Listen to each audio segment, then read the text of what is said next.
So then let's consider first of all, what is a mind in the grip of vicious circles?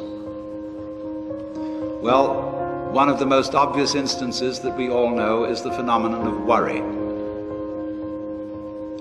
The doctor tells you that you have to have an operation. And that has been set up so that automatically everybody worries about it. But since worrying takes away your appetite and your sleep, it's not good for you. So the doctor tells you not to worry because he wants you on the operating table in a state of good health, well rested, etc. But you can't stop worrying, and therefore you get additionally worried that you are worrying. And then furthermore, because that is quite absurd and you are mad at yourself because you do it, you are worried because you worry because you worry. That is a vicious circle. Another form of vicious circle is when a person is convinced that they ought to be unselfish, and are so convinced for selfish reasons.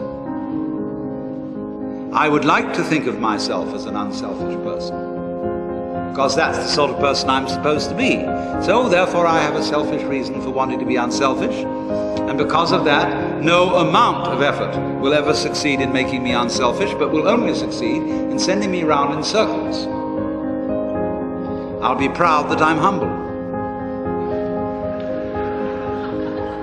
etc. Can you allow your mind to be quiet? Isn't it difficult? Because the mind seems to be like a monkey, jumping up and down and jabbering all the time. Once you've learned to think, you can't stop.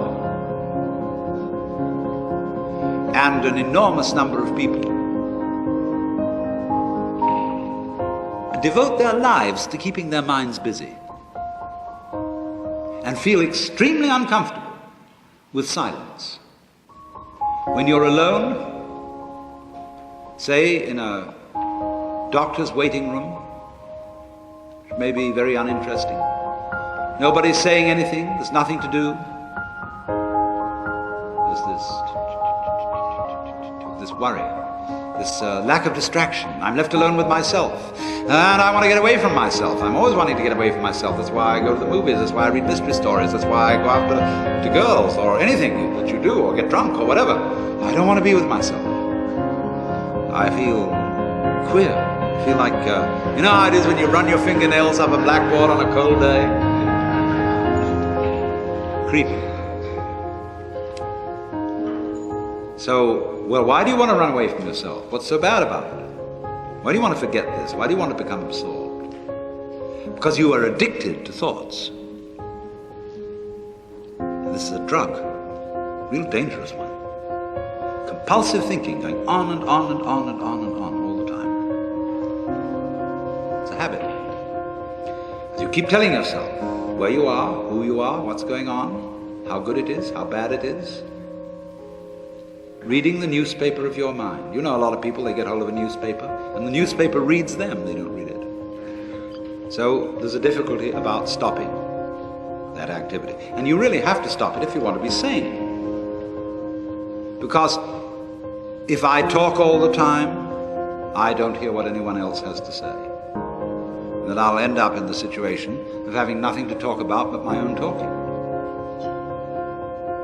Or so in exactly the same way, if I think all the time, I won't have anything to think about except thoughts. And that's the academic fallacy. See, when you add books to the library, a great many of the books that are added to the library are books about books. They're not necessarily books about life, some of them are, but most of the books, especially PhD dissertations, are books about books about books about books. And that doesn't really get us very far.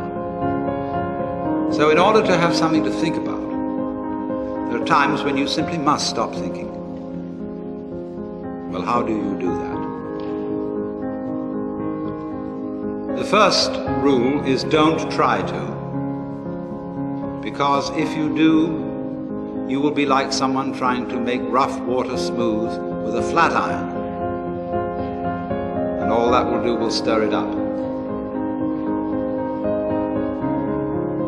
So, in the same way as a muddy, turbulent pool quiets itself when left alone, you have to know how to leave your mind alone. It will quiet itself